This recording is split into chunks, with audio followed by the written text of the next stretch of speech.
this entire war came from. It did not come from Bashar al-Assad. It came from Washington. There was a decision in 2011 to overthrow Assad. Actually, that came from Jerusalem. This has been a desire of the Israeli government that stretches back more than 25 years. Netanyahu's idea is make the Middle East in Israel's image, overthrow every government that opposes Israel. He's had a friend in that, and that is the CIA and the United States government. So this war in Syria did not come from Assad's repression. It did not come from Assad's dictatorship. This war came from a presidential order by Obama to overthrow Assad, starting in the spring of 2011. We have a name for this program. It was Operation Timber Sycamore. The United States, together with other countries in this region, trained fighters, especially jihadists, including the ones that just took power, to overthrow the regime. This created chaos. 600,000 dead in Syria in a war that has gone on for 14 years. The outcome of this war is what the CIA wanted back in 2011, which is that a jihad group would take power in Syria after being armed by the United States. The reason I want to be clear about this is that we will not have peace in this region until we have public diplomacy that is based on real diplomacy, not on CIA operations. And we will not have peace until Israel stops its militarization of the entire Middle East. Because the Syrian war is just one of 6 wars that Israel has promoted, including in Lebanon, Iraq, Syria, Libya, Somalia, and Sudan. We had the list, actually, from Wesley Clark back in 2001, when he was handed a paper in the Pentagon that the goal was 7 wars in 5 years. The only war that hasn't taken place yet, to Netanyahu's great consternation, is the US war with Iran, which Israel is still trying to instigate to this very day. So the Syrian war is part of a regional tragedy.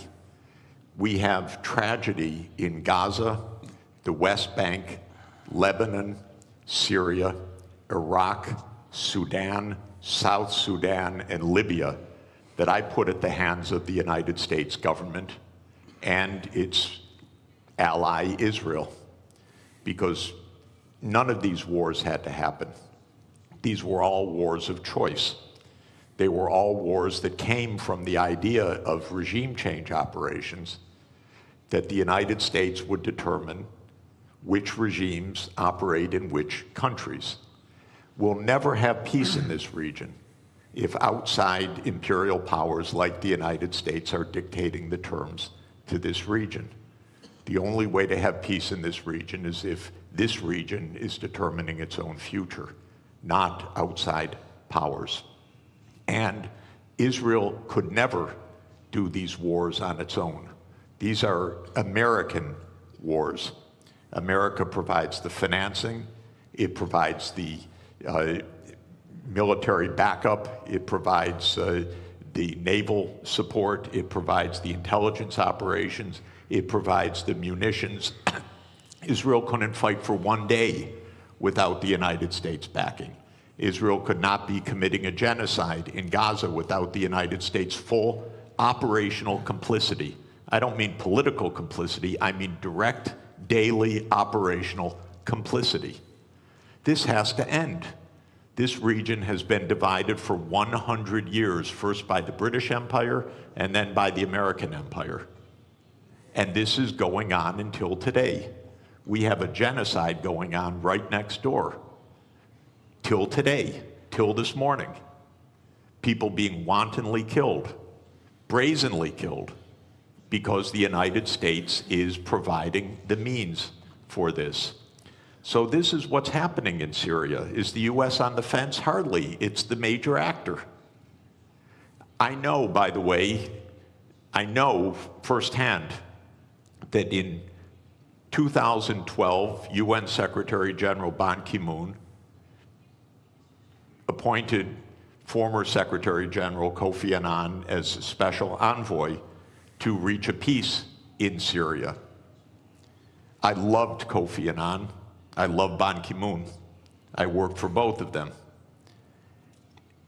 Kofi Annan arranged a peace in 2012. He arranged a peace in Syria. You know why it didn't happen? Because all the parties agreed to peace except one. Literally one. That was the United States of America. The United States of America said there will be no peace unless Bashar al-Assad goes the first day. The other parties said, no, you can't just determine that. Maybe there'll be a process. Maybe there'll be elections agreed. Maybe there'll be a 2-year process, a 3-year process. The United States said, no, Assad must go the first day of any agreement or we block it. And so Kofi Annan stepped down from his position after having negotiated a peace arrangement. And we have had 500,000 people dead since then. We should not allow this kind of criminality to be normal. This region has been at war nonstop for 30 years. Actually, I would say for at least 57 years since the Six-Day War, because there has been no honest accounting of international law, no honest diplomacy. It's been militarization all the way through. And we could have peace immediately in this region. All that is required, in my view, is the United States change its veto of Palestine as the 194th UN member state, because on that basis, all the region would normalize relations and the wars all across this region would stop. But Israel has had control over US policy, and it says no. It wants greater Israel. It wants Israel in Syria. It wants Israel in Lebanon. It wants Israel in the West Bank. It wants Israel in East Jerusalem. It wants Israel in Gaza. And until that stops, we're not going to have peace. So is the US on the fence? Of course not. It's the major protagonist of this whole war and has been for the last 14 years.